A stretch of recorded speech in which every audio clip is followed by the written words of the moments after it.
कई लोग कहते हैं कि हमें गुस्सा बहुत आता है। बहुत सोचते हैं कि गुस्सा न करें, पर हर बार फेल हो जाते हैं। कस्में भी खाते हैं कि अब कभी गुस्सा नहीं करेंगे, पर फिर भी बहुत गुस्सा आता है। क्रोध एक ऐसी चीज है जो आपके प्यारे से प्यारे रिश्ते में भी जहर भर सकता है। क्रोध सबसे पहले आपके मन में जहर भरता है, आपकी जिंदगी में जहर भरता है, आपकी पूरी दुनिया में जहर भर जाता है। जो इंसान क्रोध करता है वो क्रोध करने से पहले भी दुखी रहता है, क्रोध करते समय भी दुख को पाता है और क्रोध करने के बाद भी दुखी होता है। कभी विचार करके देखना, क्या आपको क्रोध करने से कभी खुशी मिली, सुख मिला? क्या आप किसी इंसान को अलाउ करेंगे अपने ऊपर गुस्सा करना, क्रोध करना, कि हमें जो चाहे बोल दे और जैसे चाहे बोल दे? कोई भी व्यक्ति किसी का भी क्रोध पसंद नहीं कर सकता, तो हमारे क्रोध को कोई क्यों स्वीकार करेगा, क्यों पसंद करेगा? एक व्यक्ति गुरुजी के पास गया और गुरुजी को जाके बोला, गुरुजी मुझे बहुत क्रोध आता है और उस क्रोध की वजह से मेरे घर में सब मुझसे खफा रहते हैं और उस क्रोध की वजह से मुझे भी ग्लानि और पश्चाताप रहता है। मैं लोगों से नजरें नहीं मिला पाता। ऐसे ऐसे शब्द क्रोध में कह जाता हूं कि जिनको बाद में लौटाया नहीं जा सकता। याद रखना आप भी एक बात, जो भी शब्द आप क्रोध में आके कह जाते हैं, हो सकता है कि आपको उनकी माफी मिल जाए, पर लोग उन शब्दों को भूलते नहीं। तो याद रखना, जो भी आप क्रोध में शब्द कहेंगे, उन शब्दों का सामना आपको भी जिंदगी भर करना पड़ेगा। तो उसने गुरुजी से कहा कि मैं परेशान हो गया हूं, बहुत कोशिश करता हूं, पर गुस्से की आदत छूटती ही नहीं। गुरुजी ने कहा, एक काम करो, जब भी तुम्हें गुस्सा आए ना, तो बस एक बात याद रखना कि गुस्सा मैं करूंगा, पर कल, आज नहीं करूंगा। जब भी गुस्सा आए बस इतना संयम मन में रखना कि गुस्सा मैं करूंगा, पर आज नहीं, कल। उसने बोला, गुरुजी इससे थोड़ी गुस्सा शांत हो जाएगा, दूसरे दिन भी तो गुस्सा करूंगा ना। गुरुजी ने कहा, तुम ये करके तो देखो। वो घर गया, उसे किसी बात पे गुस्सा आया, पर उसे गुरुजी की बात याद आई, गुस्सा तो मैं करूंगा, पर आज नहीं, कल। कल तो दूर की बात है, थोड़ी देर ही बाद ही उसका गुस्सा शांत हो गया। याद रखना एक बात, गुस्सा एक धुएं की तरह है, एक बादल की तरह है, जो थोड़ी देर रह के फिर आगे चला जाता है। बस वो थोड़ी देर हमको संयम साधना है, बस वो थोड़ी देर हमको कंट्रोल करना है। हम बर्दाश्त नहीं कर पाते चीजों को। कई लोग कहते हैं कि हम गुस्सा करते नहीं, लोग हमें गुस्सा दिला देते हैं। तुम कोई टीवी हो क्या जो किसी ने रिमोट कंट्रोल में जैसा चैनल चलाया और तुमने प्रोग्राम देना शुरू कर दिया? लोग आजकल इतने हल्के क्यों हो गए हैं? कितना आसान हो गया है आजकल किसी को भी गुस्सा दिलाना और किसी को भी खुश करना इतना मुश्किल क्यों हो गया है? क्योंकि हमारी एक गंदी आदत है, हम हर बुरी बात का ब्लेम दूसरों पे डाल देते हैं कि उसकी वजह से, अगर वो नहीं होगा तो कोई और होगा। या तो ऐसा हो कि आपके लिए पूरी दुनिया ही बदल जाए, दुनिया का एक एक इंसान बदल जाए ताकि आपको गुस्सा नहीं आए, दुनिया की हर चीज बदल जाए, हर नियम बदल जाए, क्योंकि आपको गुस्सा नहीं आए। आपको फिर भी गुस्सा आएगा क्योंकि वो आपके भीतर है। बाहर के लोग तो निमित्त बनते हैं उस गुस्से को बाहर निकालने के लिए, वो तो आपने भर ही रखा है अपने भीतर। बस जरूरत है खुद को पहचानने की, जानने की। जैसे उस व्यक्ति को गुरुजी ने कहा कि गुस्सा कल करना, बस थोड़ी देर का संयम और गुस्सा गायब। कई लोग कहते हैं कि गुस्से को कंट्रोल नहीं किया जा सकता। गुस्सा कोई रोकने वाली चीज थोड़ी है, जब आता है तो आ जाता है, फिर नहीं दिखाई देता कौन छोटा कौन बड़ा, आपको सब दिखाई देता है। आप उसी पे ही गुस्सा करते हो जो आपसे कमजोर हो, जो आपसे छोटा हो। अपने बॉस के ऊपर गुस्सा करके दिखाओ, किसी पहलवान के ऊपर गुस्सा करके दिखाओ, जो आपसे शक्ति में ज्यादा हो, बल में ज्यादा हो, उस पे गुस्सा करो।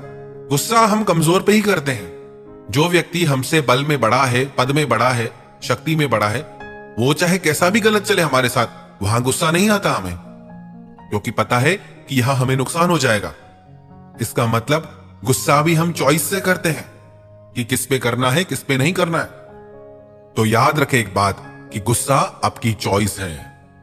आप चाहे तो गुस्सा करें और आप चाहे तो उस गुस्से को रोक सकते हैं, पर जो हमसे शक्ति में बड़ा है उसके सामने हम गुस्सा कर नहीं पाते, और जो हमसे कमजोर है उससे अपनी शक्ति दिखाते हैं।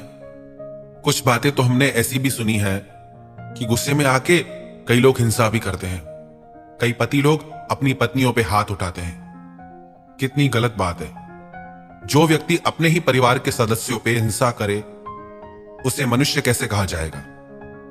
हमारी एक प्रार्थना सभी माताओं बहनों से है, आप भी अपने जीवन में हिंसा का विरोध कीजिए, चुप करके मत सहिए।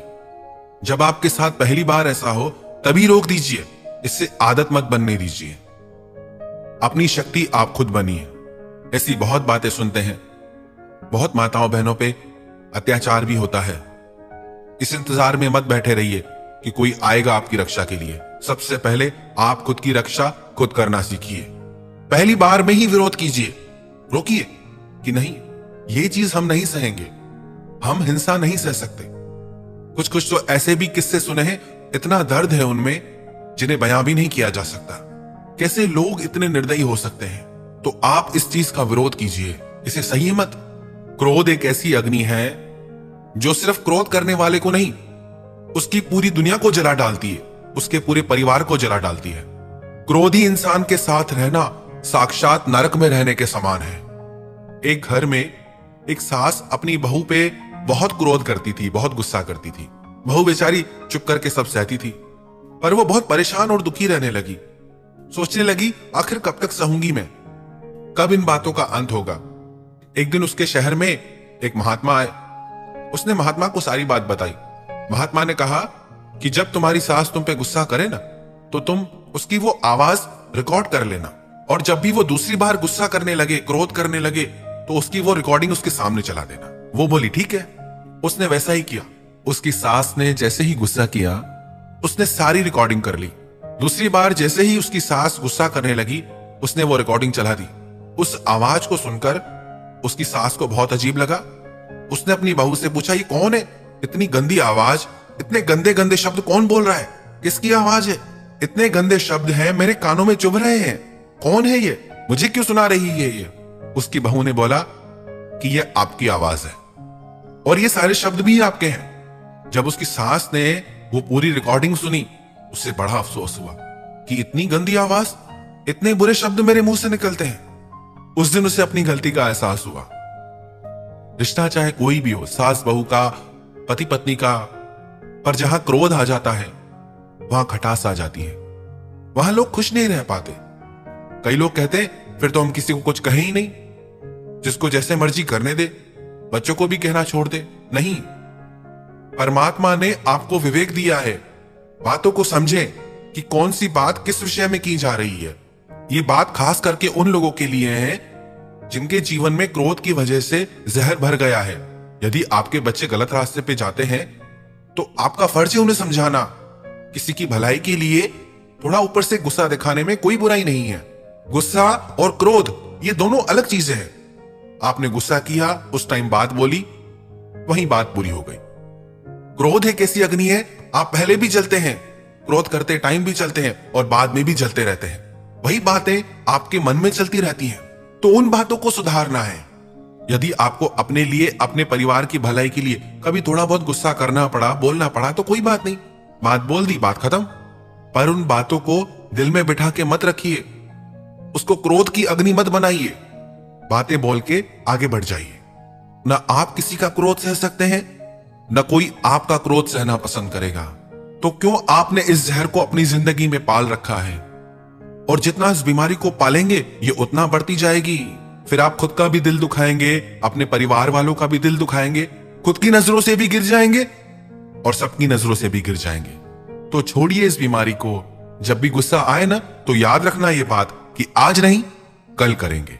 बस वो थोड़ी देर का संयम आपके मन से उस क्रोध की अग्नि को शांत कर देगा। थोड़ा तो संयम रखना सीखिए, थोड़ा तो अपने जीवन को संवारना सीखिए।